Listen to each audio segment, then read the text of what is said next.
Shalom, bom dia a todos, paz do Senhor Jesus.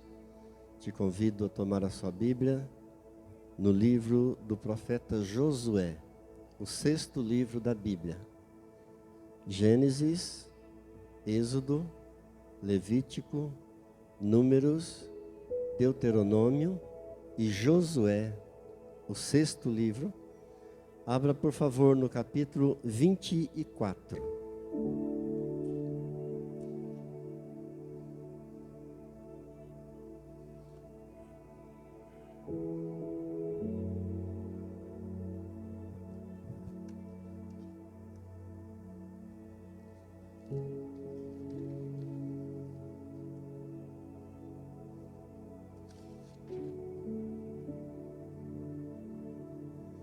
Josué 24, nós vamos ler os versos 14 e 15. Amém? Acharam? Isso. Josué 24, versículo 14. Diz assim a palavra de Deus: Agora, pois, temei ao Senhor e servi-o com integridade e com fidelidade. Deitai fora os deuses aos quais serviram vossos pais, da além do Eufrates e no Egito, e servi ao Senhor. Porém, se vos parecer mal servir ao Senhor, escolhei hoje a quem servais, se aos deuses a quem serviram vossos pais, que estavam da além do Eufrates, ou aos deuses dos amorreus, em cuja terra habitais. Eu e a minha casa serviremos ao Senhor. Amém.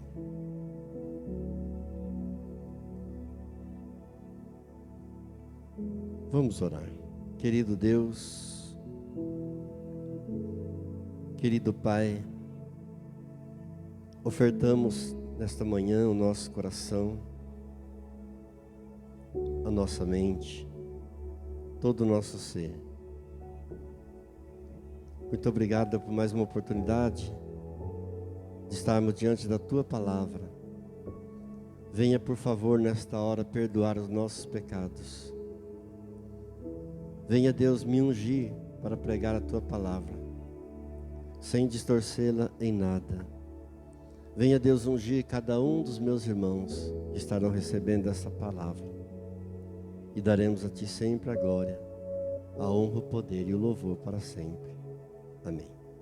Digam graças a Deus. Que palavra mais maravilhosa que pode sair da boca de um ser humano. Eu e a minha casa serviremos ao Senhor. Vamos repetir isso? Eu e a minha casa serviremos ao Senhor. Que decisão, que palavra.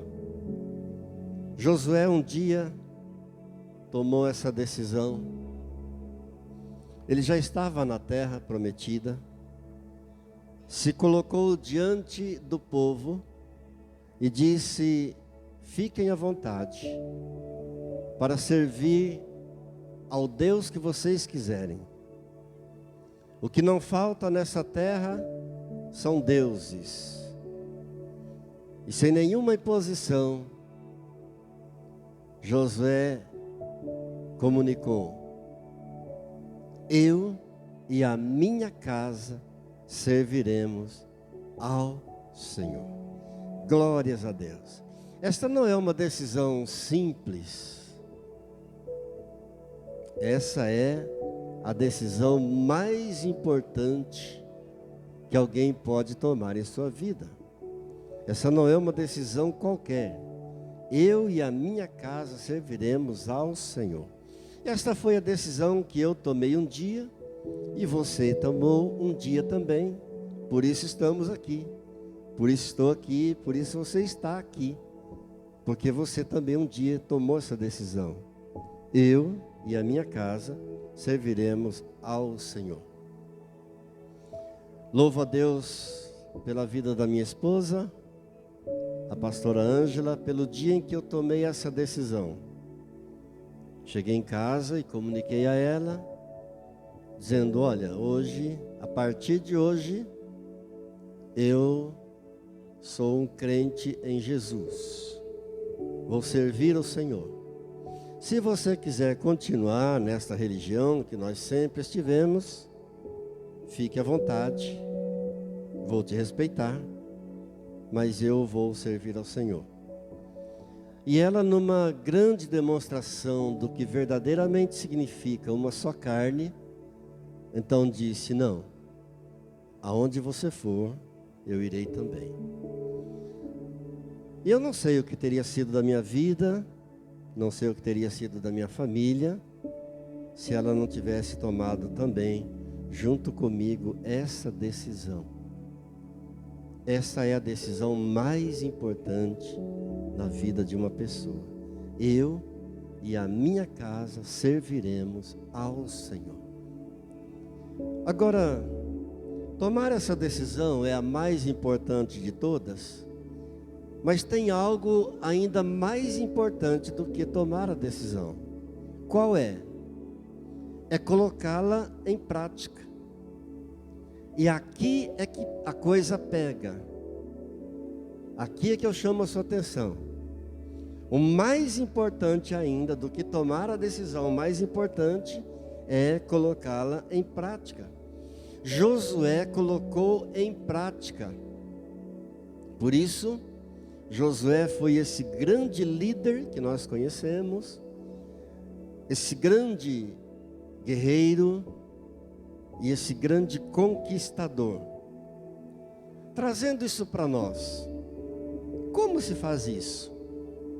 Como é que se coloca em prática essa decisão? Eu e a minha casa serviremos ao Senhor.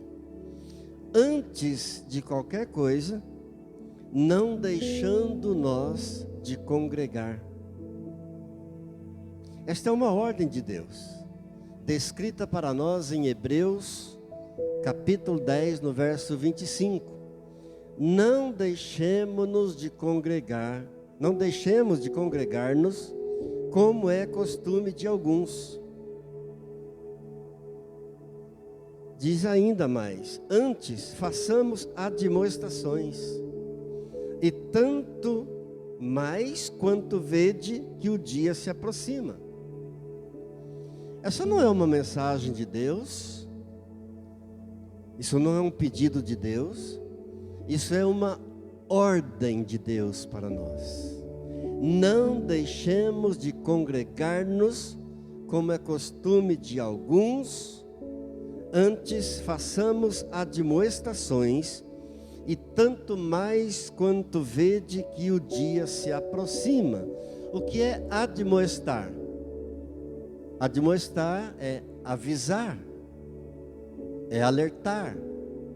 Façamos admoestações que o dia se aproxima. Avisemos os demais, alertemos os demais. Olha, o dia da volta do Senhor Jesus está cada vez mais próximo. Não deixemos de congregar-nos. Hoje em dia, é muito comum falar em igreja online. Criaram uma igreja online.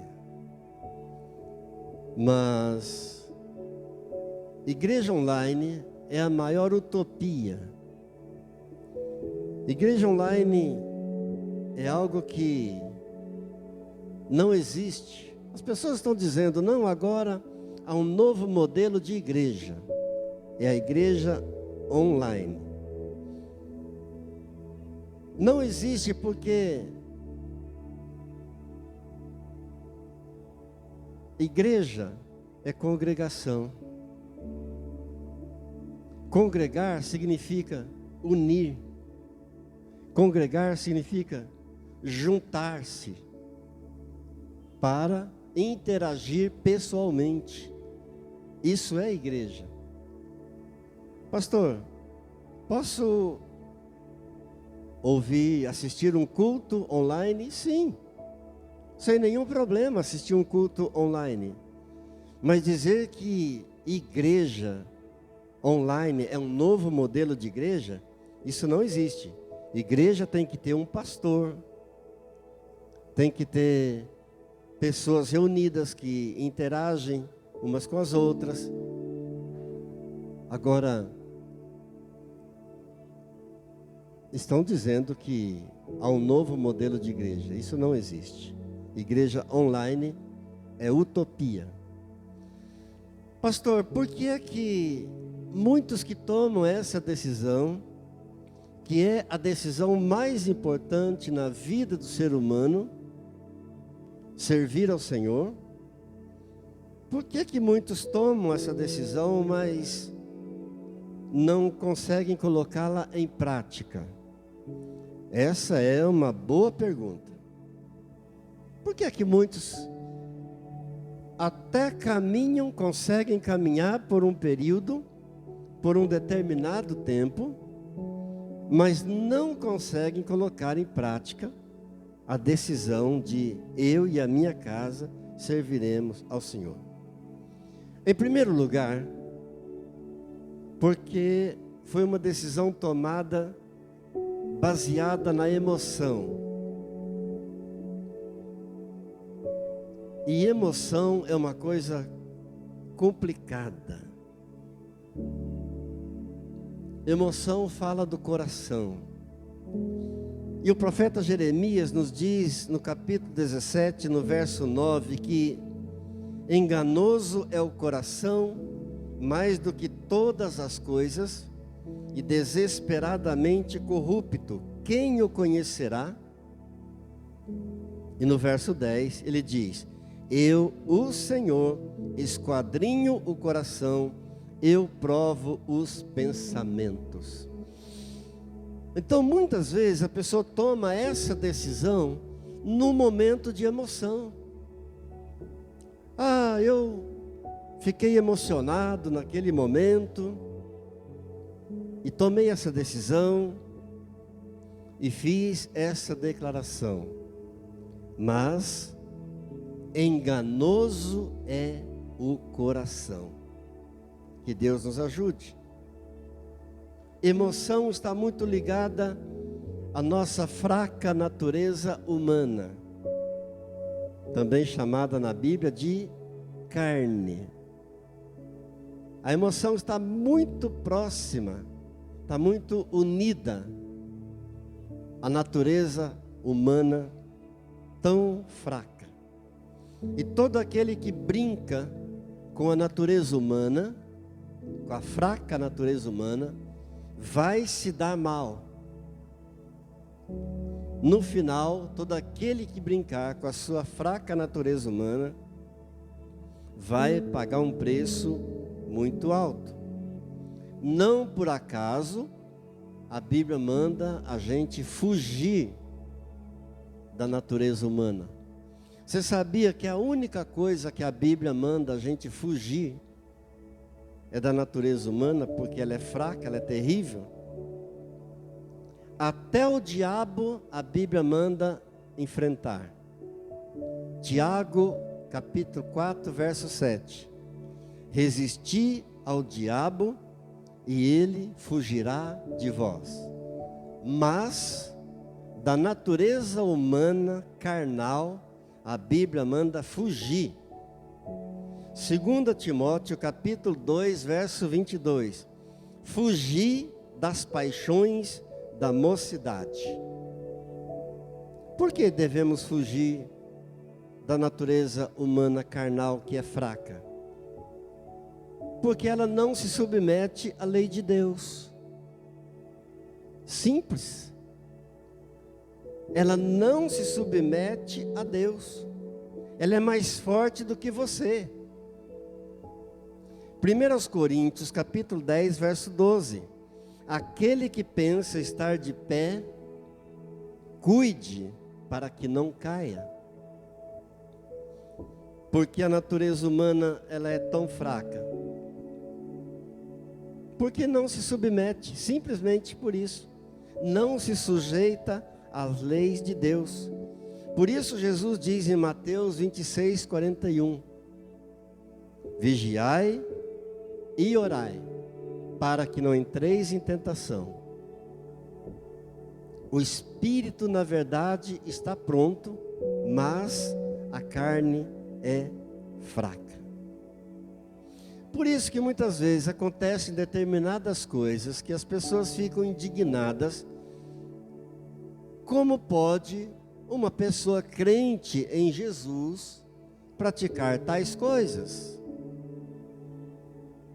E muitas vezes dizem, como pode essa pessoa tão crente, como pode fazer um negócio desse? Como que esse pastor foi fazer uma coisa dessa? Como que essa pastora fez isso? Porque não vigiou. Não vigiou a carne, não vigiou a natureza humana que é fraca, que não se converte. A nossa carne não se converte. O espírito se converte. O espírito foi recriado no dia em que aceitamos a Jesus. Tudo se fez novo, porque o espírito foi recriado, mas a carne não. A carne não muda, ela não se converte. 1 Coríntios 6,18, fugir da impureza. Então, muitas pessoas não conseguem colocar essa decisão em prática, de servir ao Senhor, porque foi uma decisão tomada na emoção, em um momento de emoção, baseada num sentimento do coração. E a Bíblia diz que o coração é enganoso. Você conhece pessoas que prometem um monte de coisas, mas não cumprem nenhuma? Conhece alguém assim? Vocês estão rindo porque vocês conhecem. Por quê? Porque tomam decisões na emoção, no momento de, fiquei emocionado, aí fala coisas que não deveria falar, promete coisas que não deveria prometer, e você sabe que a pessoa não vai cumprir depois. A vontade é uma coisa que vem, mas logo vai embora. Então a pessoa tomou uma decisão baseada naquela vontade momentânea. Vontade é um negócio que dá e logo passa. Que Deus nos ajude.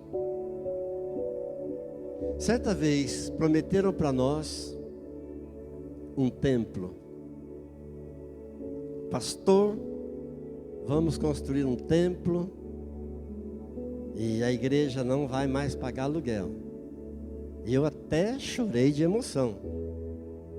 Falei, maravilha, Deus, vamos ter o nosso templo próprio, que bênção. Uma semana depois, já era. Porque a pessoa tinha tomado essa decisão em um momento de emoção. A pessoa ficou feliz, porque a filha tinha recebido uma cura. E a pessoa falou, vou dar um tempo para a igreja. Mas foi só a vontade, foi só a emoção. Um outro motivo pelo qual muitos não conseguem colocar em prática essa decisão maravilhosa de servir ao Senhor, é porque suas decisões são baseadas na opinião de outras pessoas. Você sabia que tem muita gente que toma decisões baseadas em opiniões dos outros? É quando a pessoa está sendo influenciada por um monte de gente. E cada um tem uma opinião. Cada um tem uma opinião diferente. A pessoa acaba ficando indecisa. não sabe o que quer da vida, não sabe o que faz, porque ela toma decisões baseadas no que os outros acham, na opinião dos outros. Fica uma pessoa insegura, indecisa, uma hora quer uma coisa, daí a pouco já quer outra coisa.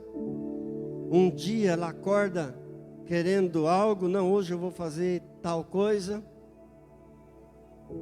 À tarde ela já muda de opinião, não, não vou fazer aquilo mais. À noite ela já quer uma outra coisa. É como se a pessoa tivesse dois corações, duas almas. E a Bíblia fala desse tipo de gente lá no livro de Tiago, na carta de Tiago, no capítulo 1, no verso 8, diz assim: o homem de coração dobre é inconstante em todos os seus caminhos. Coração dobre. É como se tivesse dois corações, é como se tivesse duas almas. Ele é inconstante, ele é inseguro, ele é indeciso em todos os seus caminhos. Ela pensa com um coração e fala com outro coração. Essa pessoa, ela quer que Deus faça aquilo que ela tem que fazer. Esse tipo de gente, ele fica esperando que Deus venha fazer aquilo que ela mesma tem que fazer. E nós sabemos que Deus não faz aquilo que nós temos que fazer. Já dissemos isso aqui, e vale a pena repetir.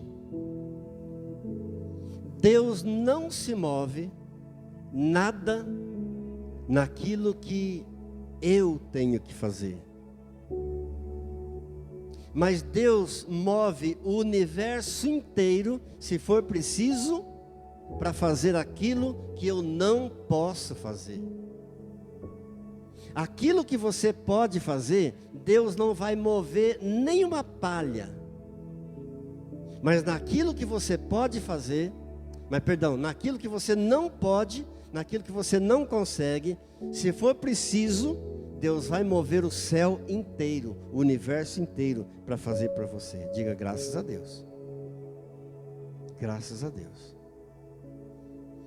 Você poderia estar pensando, mas pastor, eu não tenho que orar em toda e qualquer decisão que eu tenha que tomar? Amados, tem muitas coisas que quem tem que decidir somos nós. Tem muitas coisas que Deus não vai decidir por você, é você quem tem que decidir. Por quê? Porque você já tem o conhecimento do que é certo e que é errado.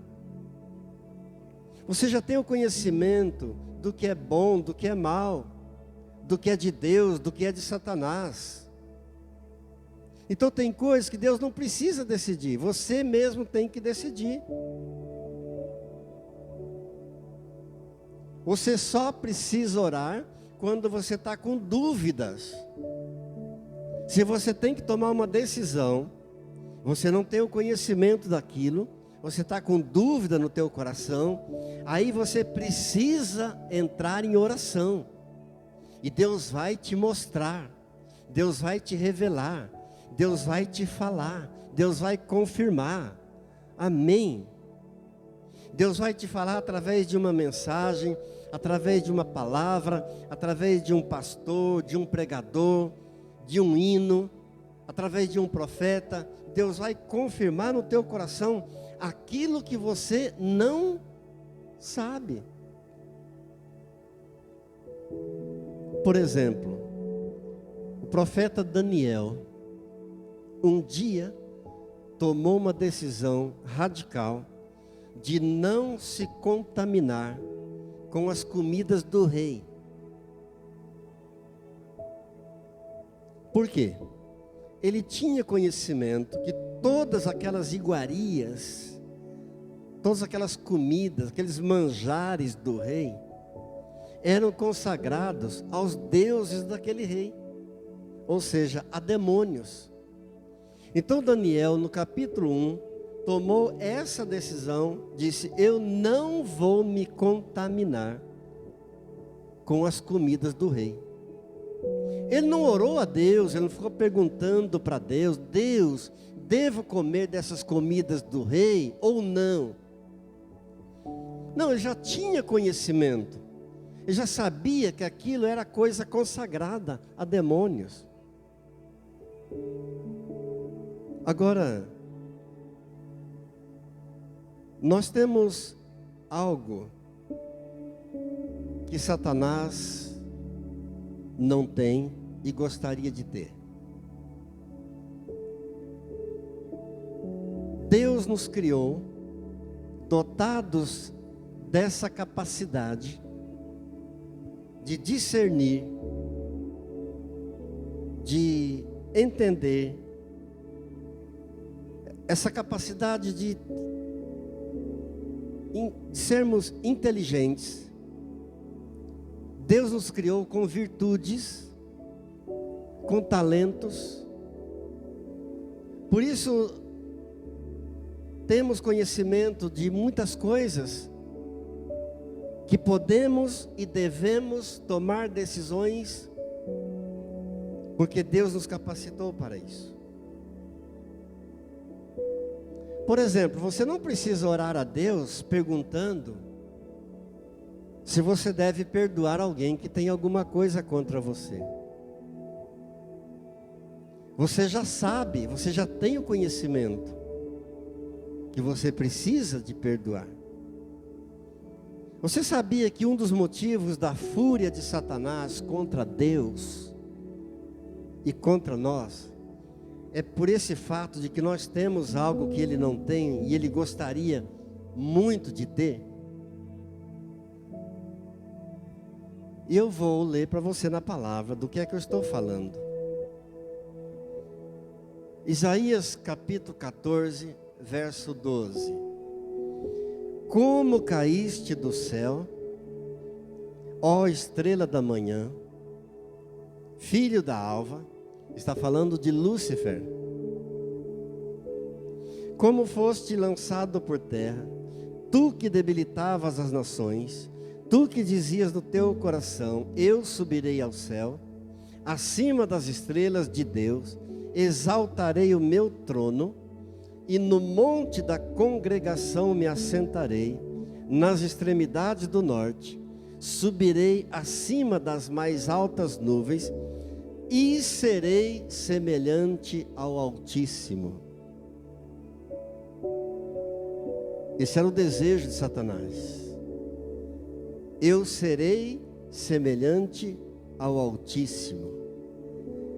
E esse é um dos motivos da fúria dele contra nós, porque quando você vai para Gênesis, capítulo 1, verso 27, está escrito que Deus criou o homem à sua imagem e à sua semelhança. Diga: sou semelhante a Deus. É o que a Bíblia diz, queridos, é que Deus está dizendo para nós: você é tão precioso para Deus, você é tão preciosa para Deus, que você é semelhante a Deus. Não é o pastor Alceu que está dizendo, não. É a palavra de Deus, é o próprio Deus dizendo. Você é tão importante para Deus que você é semelhante a Ele. Sabe o que significa isso? Sabe o que significa você, imagem e semelhança de Deus? Significa que Deus criou você dotado de atributos divinos. Eu e você fomos criados semelhantes a Deus, dotados de atributos divinos. Exemplo: personalidade, amor, capacidade de amar, misericórdia, compaixão, São características de Deus. Características de Deus comunicadas ao homem. O salmista reforça isso que eu estou dizendo, lá no Salmo 8, no verso 4, que diz assim: o que é o homem para que dele tu te lembres? E o filho do homem para que o visites? Fizeste-o, no entanto, por um pouco menor do que Deus. Amém?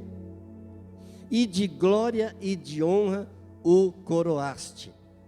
Está aí a palavra de Deus para você. Salmo 8, verso 4. Deus criou o homem assim, um pouquinho menor do que Deus, e coroado de glória e de honra. Louvado seja Deus. Por isso é que Deus não faz coisas que você pode. Não fique esperando Deus tomar decisões que você tem que tomar. Decida você. Não fique esperando Deus fazer coisas que você pode fazer. Deus não vai fazer.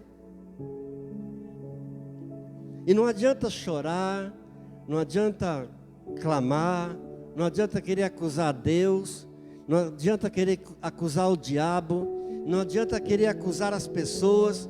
Foi você que não tomou a decisão que era tua. Foi você que não fez aquilo que você pode fazer. Diga: Senhor, me ajude.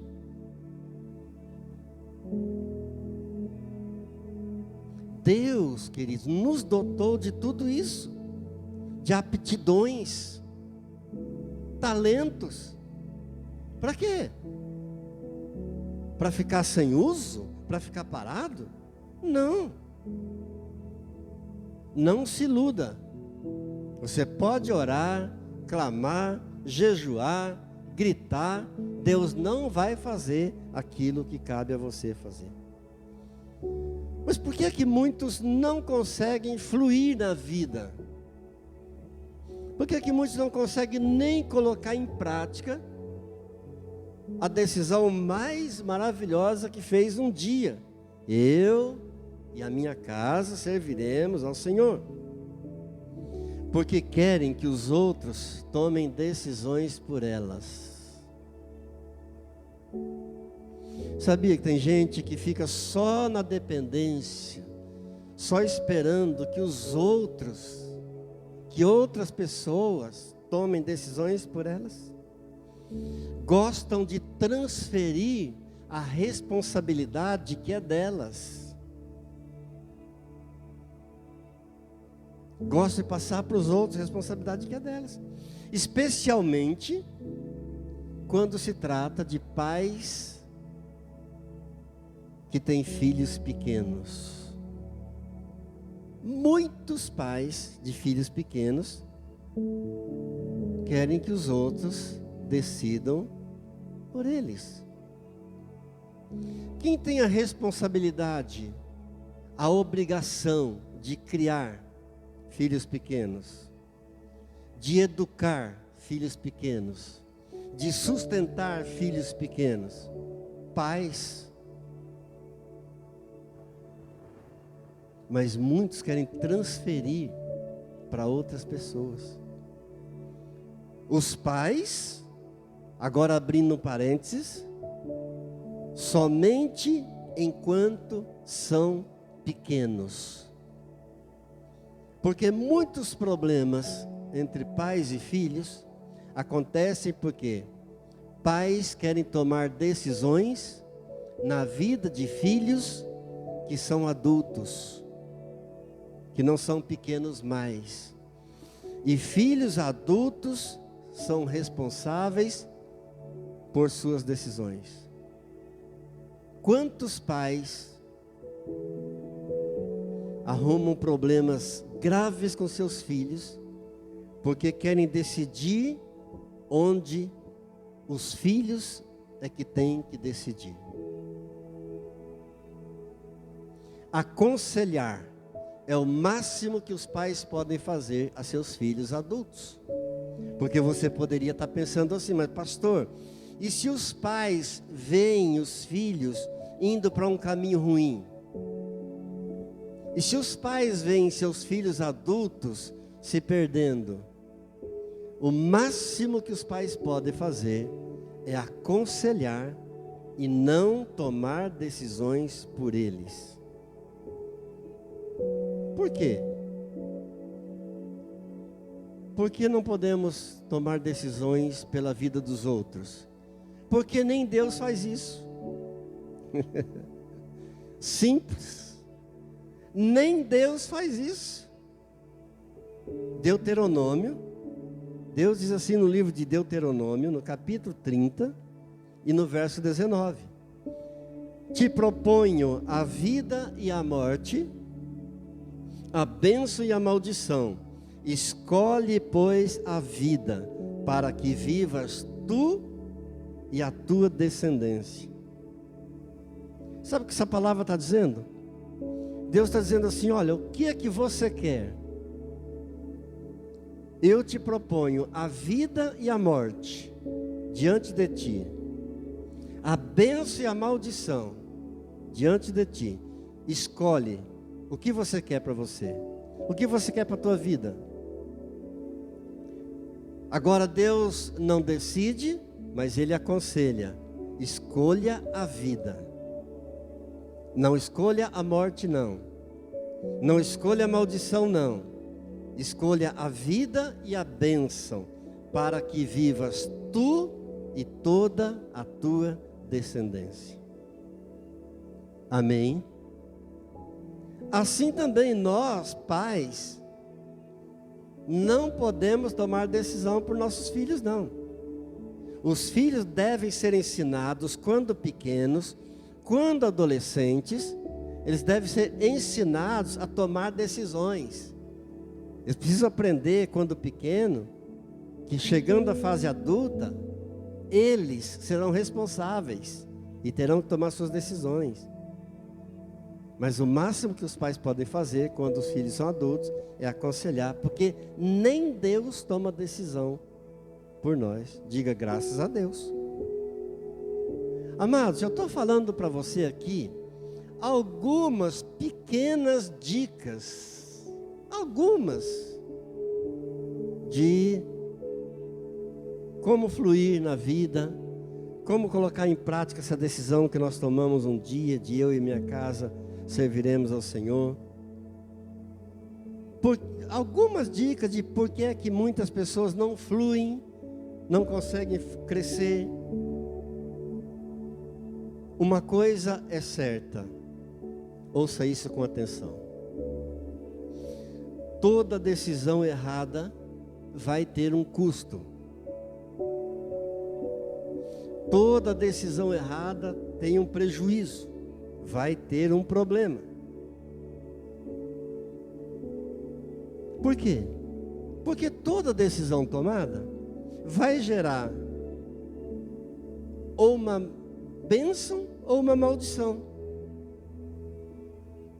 Toda decisão que você toma, ou vai ser uma glória, ou vai ser uma derrota. Agora, nem por isso nós vamos ficar com medo de tomar decisões na vida. Porque no caso de você tomar uma decisão errada e ter que enfrentar uma derrota, como pessoa madura, como pessoa inteligente, como cristão, você vai extrair lições daquele erro, daquela decisão errada. Você vai aprender lições preciosas. Diga graças a Deus.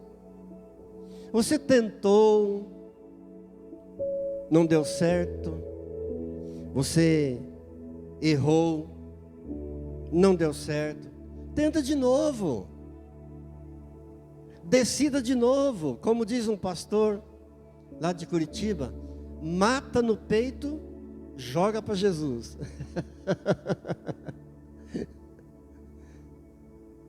Mata no peito e lança para Jesus, que vai dar tudo certo. Amém, queridos?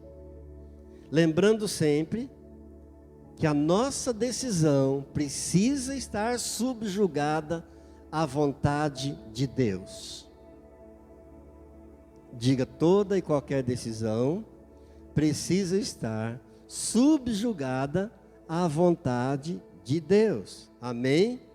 É a palavra que diz em 1 de João, capítulo 5, verso 14. Esta é a confiança que temos para com Ele, que se pedirmos alguma coisa, segundo a sua vontade, Ele nos ouve. Esta é a confiança que temos para com Ele, que se pedirmos alguma coisa, segundo a sua vontade, Ele nos ouve. Amém. Está preparado para ouvir um não de Deus? Preparado para ouvir um não de Deus? Porque Deus pode responder as nossas perguntas de 3 maneiras. Deus tanto pode responder-nos com um sim, Deus pode responder-nos com um não, e Deus pode responder-nos dizendo, espera um pouco, ainda não é o tempo. Diga glória a Deus. Amados, Deus não decide por nós, porque Deus respeita o livre-arbítrio. Isso não é maravilhoso, saber que Deus respeita as leis que Ele próprio criou? Deus respeita suas próprias leis. E uma coisa que Deus respeita é livre-arbítrio. Por isso Deus não decide por você. Mas Deus dá dicas. Deus dá sinais. Deus fala através de uma palavra, através de um sonho, através de um profeta, através da tua oração. Deus vai falar com você. Agora, toda decisão na vida tem um preço a pagar, seja ele pequeno, ainda que seja um preço pequeno, mas eu lamento informar você que toda decisão terá um preço. Por exemplo, quando Daniel tomou a decisão de não se contaminar com as iguarias do rei, porque ele tinha um pré-conhecimento de que aquelas comidas eram consagradas aos demônios, ele não orou a Deus, ele não perguntou a Deus, ele decidiu não se contaminar, pagou um preço. Qual foi o preço? Foi jogado na cova dos leões. Esse foi o precinho que Daniel pagou por sua decisão. Mas eu tenho uma notícia boa. Eu tenho uma notícia boa para você. Ainda que toda decisão tenha um preço, mesmo que pequeno às vezes, mas toda decisão tem uma glória. Amém? Toda decisão tem uma glória. Não tenha medo de tomar decisão. Não tenha medo. Tudo bem que Daniel pagou esse preço alto, foi lançado na cova dos leões, porque não comeu das coisas contaminadas, consagradas aos demônios. Até hoje, essa lei prevalece. Isso não foi apenas no Antigo Testamento, mas ainda hoje, na Nova Aliança, a Bíblia proíbe nós comermos coisas consagradas aos ídolos. Está lá em Atos dos Apóstolos, capítulo 15, verso 29, 3 coisas que não podemos comer. Que vos abstenhais, Atos 15, 29, de coisas sacrificadas aos ídolos, de sangue e de carne de animais sufocados. De todo tipo de alimento que há no mundo, apenas essas 3 coisas a Bíblia proíbe de comermos: sangue, crente não come sangue; coisas sacrificadas aos ídolos, aos demônios; e carne de animais sufocados. Daniel não hesitou: eu não vou comer essas comidas do rei. Foi lançado na cova. Mas a boa notícia é que toda decisão tem uma glória. Daniel se tornou um dos maiores profetas. Um dos maiores profetas da Bíblia é Daniel. Daniel foi o primeiro ministro de 3 imperadores. Daniel sempre sendo o primeiro ministro. Jesus, olhemos para Jesus, por causa da sua decisão de morrer na cruz, no meu lugar e no teu lugar. Jesus, por causa da sua decisão de nos salvar, pagou um preço muito alto. Lucas, Evangelho de Lucas, capítulo 24, verso 26. Porventura não convinha que o Cristo padecesse todas essas coisas e entrasse na sua glória? Entendeu? Jesus não entrou direto na glória, ele padeceu antes. E você e eu não somos melhores do que o Mestre. Não é o servo melhor que o seu Senhor. O problema, sabe qual é? É que ninguém quer sofrer nada. Vivemos uma cultura de tudo tem que ser muito rápido, muito fácil e sem nenhum esforço. Ninguém quer sofrer nada. Tem que ser tudo muito rapidinho, tudo muito fácil. Essa é a cultura de hoje. E sem nenhum esforço. Quais decisões, não precisa responder para mim essa pergunta que eu faço. Já estou finalizando a nossa reflexão. Quais as decisões você tem que tomar na tua vida nesses tempos?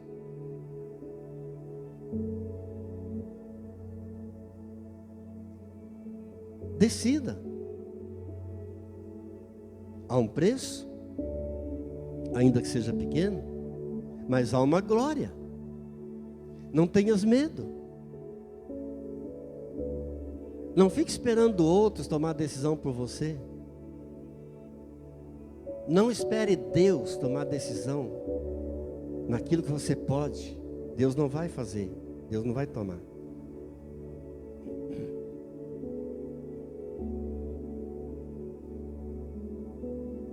É uma entrega real que você precisa fazer. Você não fez ainda uma entrega total da tua vida para Ele?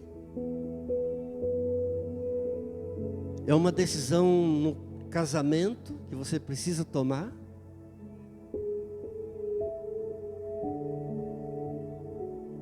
Decida.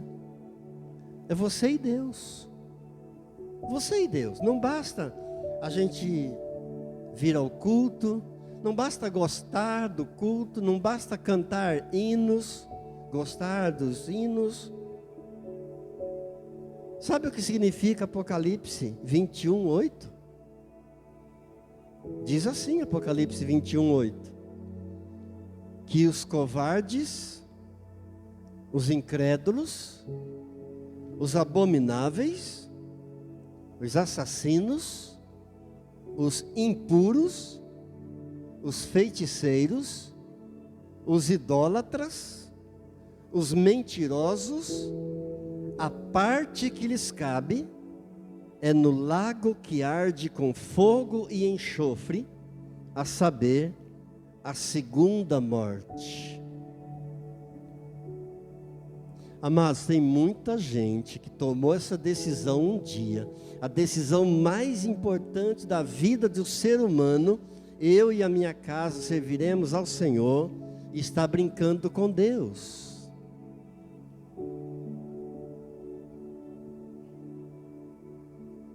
A Bíblia manda nos admoestar uns aos outros.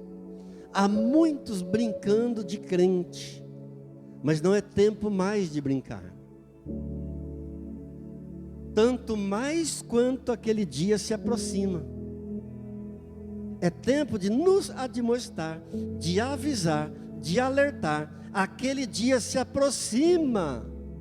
Aquele momento se aproxima. Você tem uma vida só. É uma vida só. Decida. Há muitos que estão brincando com fogo. Estão brincando com fogo.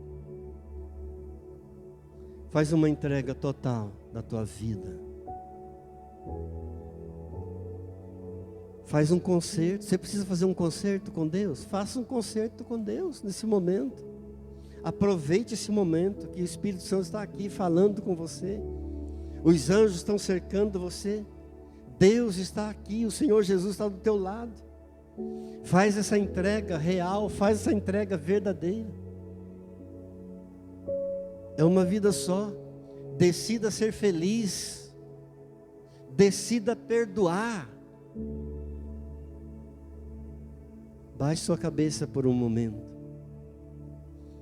e fale com Deus. Querido Deus, querido Pai, eu decido hoje, Senhor, perdoar. Eu decido ser feliz. Deus, é uma vida só que eu tenho, Pai. Deus, o Senhor já me criou a sua imagem, a sua semelhança. Deus, o Senhor já me dotou de capacidades extraordinárias. O Senhor já me criou um pouquinho menor do que o Senhor. O Senhor me encheu de dons, de aptidões, de virtudes, de capacidades. Ó Deus, em nome do Senhor Jesus Cristo, eu tomo uma decisão neste momento de fazer uma entrega real, completa, verdadeira da minha vida ao Senhor. Eu decido ser feliz nesta vida, porque é uma vida só, Deus. Deus, eu te amo, eu preciso de ti, eu preciso da tua ajuda, da tua força, Senhor. Deus, eu sou muito fraco, Senhor. Fortalece-me nesta manhã, ajuda-me na minha incredulidade, ajuda-me nas minhas fraquezas. Ó Deus, me abençoa com a tua paz, enche-me do teu Espírito, Senhor. Renova as minhas forças nesta manhã. Ó Deus querido, essa é a confiança que temos no Senhor, que se pedirmos alguma coisa, segundo a sua vontade, o Senhor nos ouve, ó Deus. Pai Santo, Pai querido, eu decido firmemente, Senhor, não me contaminar com as coisas do mundo, com as coisas de Satanás. Por favor, Senhor, recebe o meu louvor, recebe a minha ajuda, a minha entrega, Senhor, perdão. Me ajuda, Senhor, nas minhas fraquezas. Recebe, ó Deus, a minha entrega. Recebe a minha oferta nesta manhã. Muito obrigado, Deus. Se tiver que pagar um preço alto, me ajuda, Deus. Me ajuda. Mas eu sei que também, que em cada decisão, há uma glória a receber. E eu tomo posse dela, em nome de Jesus. Amém. Amém. Diga, Deus é bom. E a sua misericórdia dura para sempre. Nós vamos ficar de pé. Eu vou estar orando, abençoando a tua vida, abençoando aos dizimistas fiéis, abençoando e orando pelos enfermos. Nós encerramos o vídeo e depois eu quero estar aqui pronto para orar por você. Se você precisa de uma oração, de uma confirmação, de uma testificação de decisões que você tomou na tua vida, conte com a minha oração logo após a bênção final, em nome de Jesus. Amém? Querido Deus, querido Pai, a partir de hoje até o dia 19 de julho, são 21 dias que estão faltando para o aniversário da nossa cidade. E como fazemos todos os anos, nós iniciamos hoje um período de 21 dias de oração por essa cidade, porque a Tua palavra nos diz: orai pela paz da cidade, para que, havendo paz na cidade, vós também tenhais paz. Senhor, em nome de Jesus, nós oramos por Ribeirão Preto, nós proclamamos sobre Ribeirão Preto as bênçãos do Senhor, Pai. Oh Deus querido, oramos pelas autoridades dessa cidade. Pedimos, ó Pai, venha a Tua glória sobre Ribeirão Preto. Entra, Senhor, em cada hospital, em cada asilo, em cada repartição pública dessa cidade. Ó Deus, abençoe cada autoridade, dando sabedoria e graça para eles administrarem essa cidade.